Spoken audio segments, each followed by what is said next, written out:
Welcome back to Mind and Money. I'm Val, a financial planner. And I'm Sherry, a financial coach. And today we're diving into what should you do if you get fired or lose your job? Because I've had a lot of conversations about this recently, and having personally gone through it, I've got some tidbits to add in here. And it can be a really stressful time in your life and not really knowing what to do first or what to do at all, and feeling pressure to do things from your previous employer can often lead to things not getting done and you not doing the best things to support yourself. And having my personal experience, when I lost my job, I got fired, they sat a piece of paper in front of me and they read it to me. And I, of course, heard zero of it. It went way over my head because my mind was swirling. And then the prompt was, you have a copy of this, but sign here. And it's just like, thankfully, I'd had others around me go through the process before. And no, don't sign anything because generally, and employment law is different everywhere. I am in Ontario, so that's applicable to me. But if you sign something, quite often what you're signing is like, I accept this severance package, whatever this agreement is, and you don't have the opportunity to push back, which can be a significant financial impact to you. Yes, I would obviously preface this. We are financial experts with life experience and client experience, but we are not employment lawyers. We are not employment experts, but here's what we gather and here's what we want to share for that person that's at that moment of, oh my gosh, now what do I do? So that was the one thing in my research and in my conversation with clients and friends and family that have been through this is do not sign it. They're going to make you feel like you have to sign it right there, or that it's kind of like this ticking time bomb. It applies this kind of like scarcity and pressure and this feeling of like, I have to sign this. And like, oh my gosh, on top of the emotions already going on, it's like the 24-hour rule. Sleep on it, take space, take more than 24 hours, but do not feel that you need to do that right in that moment. They're going to make you feel that way. Pause, take a beat, back away, talk to experts. So in the first step, don't sign. Give yourself some grace and some space. The next piece that, Sherry, I know you did this, and probably everyone should also consult an employment lawyer, an expert, just to have that second opinion of like, yes, this is a fair exit. This makes sense. Or no, you've been here for X amount of years. This isn't right. So Sherry, if you don't mind sharing, what would have happened? Like, what's the difference? You would have signed at that time. What would you have received?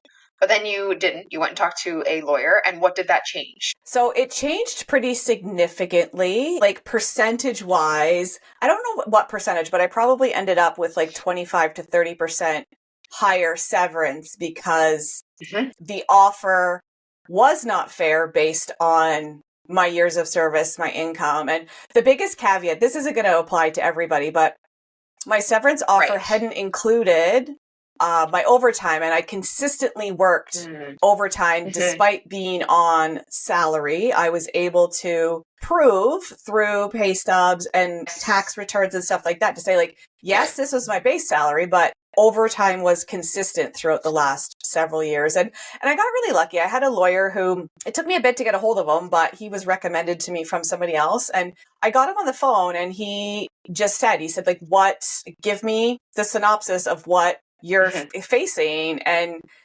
years of experience. He's an old gentleman and knows his stuff. And he immediately said like, yeah, I think probably this is more reasonable. And you can take that and negotiate with your past employer on your own, or I can help represent you. And because there was some connections there still to that employer, I'm like, no, you are going to do this for me, please and thank you. And it took some back and forth. It took a long time because my old employer, well, the place I worked was in Ontario, head office was in Quebec, and he explained to me that there was a lot of challenges because Quebec-based lawyers trying to implement rules and laws around severance for Ontario. So it was a bit of a drawn out process. And that is the thing too, right? They will often they put pressure on you to sign the document.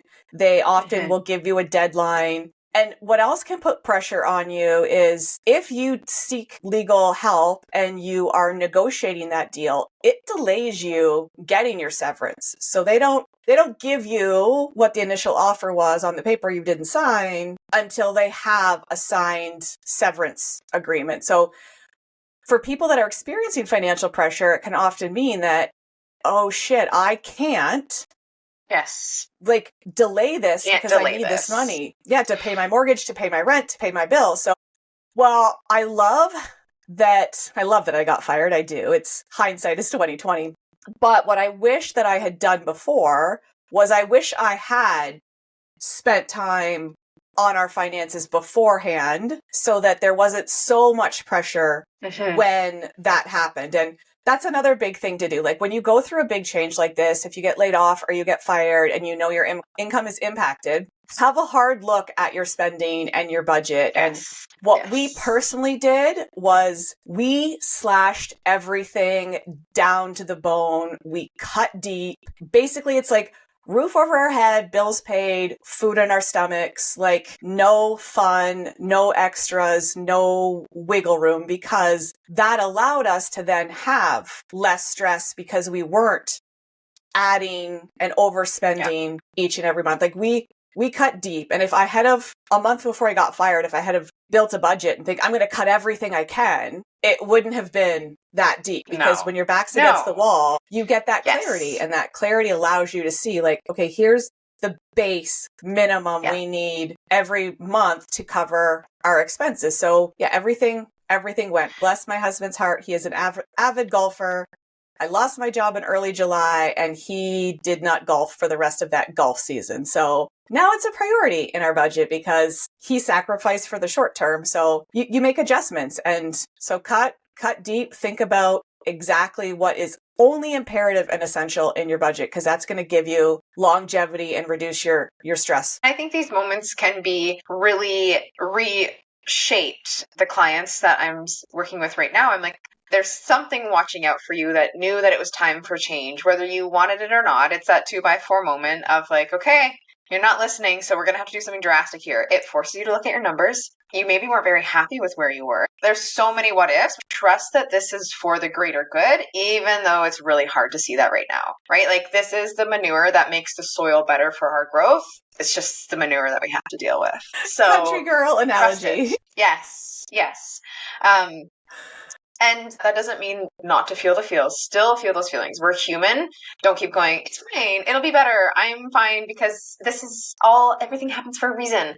I do believe that, but also those feelings you're meant to go through, you're meant to grow through. When it comes to this, getting clear with those numbers, looking at, okay, what are my resources? If you do choose to go the legal route, there's a couple different trains of thought this week that I'm not clear on that, anyways, it doesn't matter, because depending on where you're listening to this from, the one was that essentially 8 weeks needs to be paid out instantly, even if you're still in negotiations. Did you have something like that, Sherry, or no? I think what happened was, I think there was an amount that paid out right away, like within the first couple weeks, that included outstanding vacation pay and outstanding hours owed and all of that stuff. But then I think it was a little bit later than that, because it took, so I lost my job in early July, and it was October before the severance was finalized and I got the payout. And I think in between there too, there was an initial one for a smaller amount of money, and then there was a larger one. I want to say it was maybe like 12 weeks out or something like that, where it was just a larger pay. And I think too, it was related to like the minimums for my years of service and stuff like that. So it was an unexpected, oh crap, I just got this deposit in my bank account and what the hell is it? And then looking to see, oh, what was that? So your lawyer might be able to help you with this. Like there was no communication. It was just an unexpected amount in my bank account. So that was nice when you're going through that, oh, holy crap. No doubt. Now what? Yeah. Yes. But knowing that there's different systems and structures in place, so understand what those are, ask that legal resource. And when it comes to things like unemployment, that's also very situational. Typically, severance, in my opinion and understanding, is that you're not getting a government benefit until you've kind of like used up that severance. Yeah, that's exactly how it is. So as soon as you lose your job for whatever reason, make sure you're applying for EI, so employment insurance in Canada. Is it Canada-wide EI, or is it just Ontario? Anyways, apply for whatever unemployment insurance benefits that are in your area. But yeah, so in Ontario, you are not eligible to actually start receiving EI until they would have deemed your severance fully utilized. So how they calculate that is based on your record of employment that your past employer sends to unemployment. They look at what were your average weekly earnings. They take your severance, divide it by your average weekly earnings to calculate how long will this severance carry this person for based on their previous earnings. Yeah. And then you become eligible for EI. So that can be quite a long time depending on your severance package. And everybody's severance package is very different depending on how long you were there. I was there for almost 17 years. So the severance package was a decent chunk of money. So it took quite a long time to be eligible for unemployment. But you can't wait to apply until you calculate you would be eligible, because there's windows that you need to apply within. So even if you know you're not going to get it, even if you know you might never use it because you're looking for a job, plan to get a job before you would be eligible, apply anyways. It's better to apply and not need it than find out that you're not eligible because you didn't apply right away. And now we can talk about the benefits piece. So if your employer has benefits, and life insurance is typically in that, that's depending on the package, that's going to come to an end at some point. I had a client this year that got it for 6 months in addition. What did yours look like? I think mine was 6 months. So I think it lasted until close to the end of that year. So, and if you have a lawyer, if you're negotiating on things, if your benefits are really important to you, that's, yes, you can negotiate the money part of it, but you can also negotiate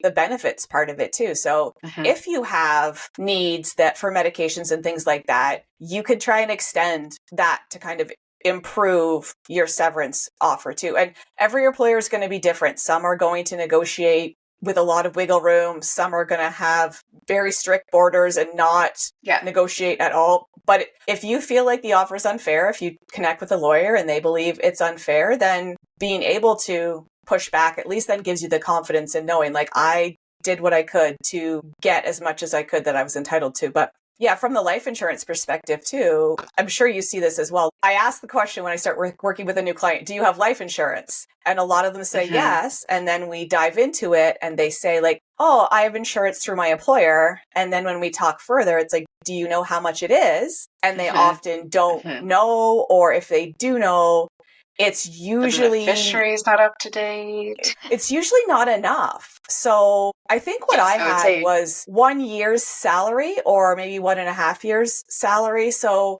yes, that's a nice benefit to have. But if something were to happen to me, that's not enough for the long term for the people that I leave behind. So side note, if you're still employed and you haven't lost a job, it's good to reevaluate your insurance needs. We have an episode on this. Maybe I'll link that in the show notes too, if I remember. We really and truly, when we're looking at how much do I need, anything with work is a bonus because we don't have control over that policy. We have no idea if it'll be there. We don't know if we're going to be employed there. We have no idea if our next employer will have it. So it is a bonus.